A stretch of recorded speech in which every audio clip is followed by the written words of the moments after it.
हिमालय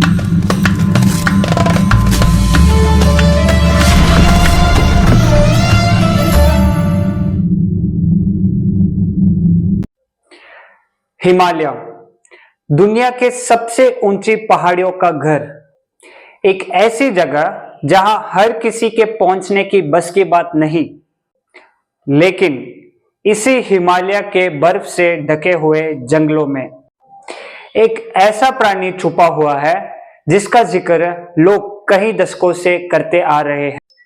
उसका नाम है येटी, एक इंसान जैसे कदकाठी वाला एक भेड़िया, या फिर एक राक्षस जिसे एक बर्फ भी नहीं रोक सकती। आज हम आरके टॉक्स में एक ऐसी कहानी लेके आए हैं जो सिर्फ एक कहानी नहीं लेकिन एक अनसॉल्व्ड मिस्ट्री है, हिमालय के येटी का सच। सबसे पहले येटी का जिक्र 19वीं सदी में ब्रिटिश के रिपोर्ट्स में मिलता है। 1899 में लेफ्टिनेंट कर्नल एल.ए. वैडल ने अपने एक्सपीडिशन के दौरान लद्दाख के बर्फ में बड़े बड़े पैरों के निशान देखे। उन्होंने लोकल गाइड से भी पूछा और लोकल गाइड्स ने कहा ये तो मेहमान था, येटी। फिर 1921 में ब्रिटिश के माउंट एवरेस्ट के एक्सपीडिशन के दौरान एक्सप्लोरर चार्ल्स हवर्ड ने भी बर्फ में बड़े बड़े अजीबोगरीब इंसानों के जैसे फुटप्रिंट्स देखे। चार्ल्स ने लिखा, this footprints belong to the wild man of the snows. Yeti ये सिर्फ एक साइंस का टॉपिक नहीं है, लेकिन हिमालय में रहते हुए लोगों के दिल की धड़कन के भी करीब है। येटी नेपाल, भूटान और तिब्बत के लोगों के लिए एक पवित्र और एक भयंकर प्राणी है।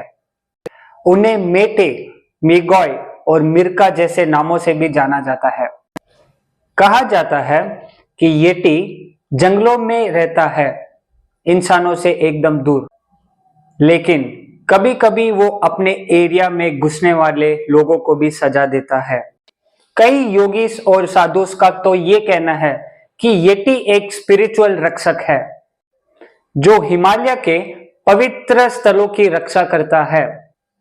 1951 में एरिक शिप्टन ने माउंट एवरेस्ट के पास एक फोटो लिया, बर्फ में एक बड़ा फुटप्रिंट, और ये फोटो दुनिया भर में वायरल हो गया था। साइंटिस्ट एकदम हैरान हो गए थे कि ये किस प्राणी का पांव हो सकता है। 2019 में इंडियन आर्मी ने भी एक ट्वीट किया जिसमें उन्होंने जिक्र किया कि उन्होंने भी येटी के फुटप्रिंट्स देखे थे नेपाल बॉर्डर के पास। और ये सब होने के बाद सोशल मीडिया में एकदम हंगामा मच गया था। लेकिन दोस्तों, क्या ये सब एक सच था या फिर एक शैडो और इल्यूशन का खेल?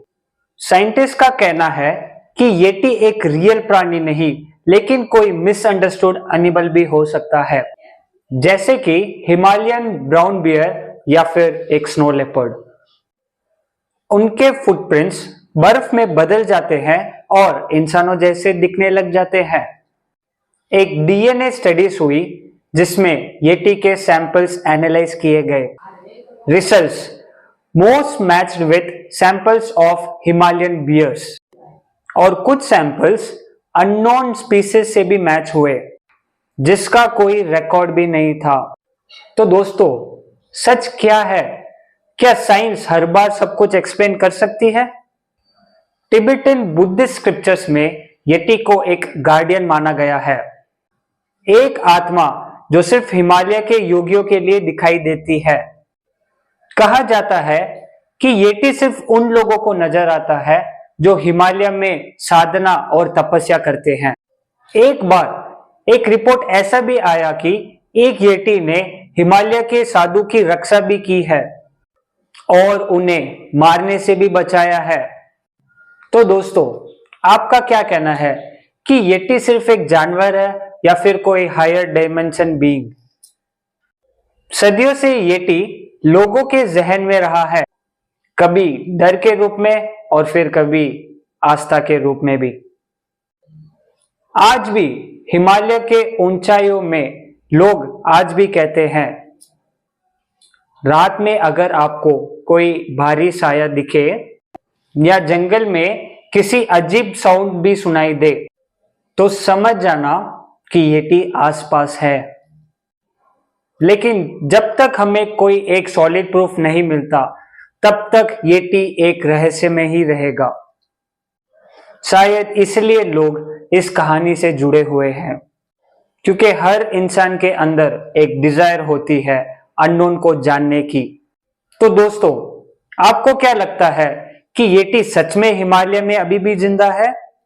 और क्या आप बिलीव करते हो इस रहस्य में? अपना जवाब कमेंट में जरूर लिखिए।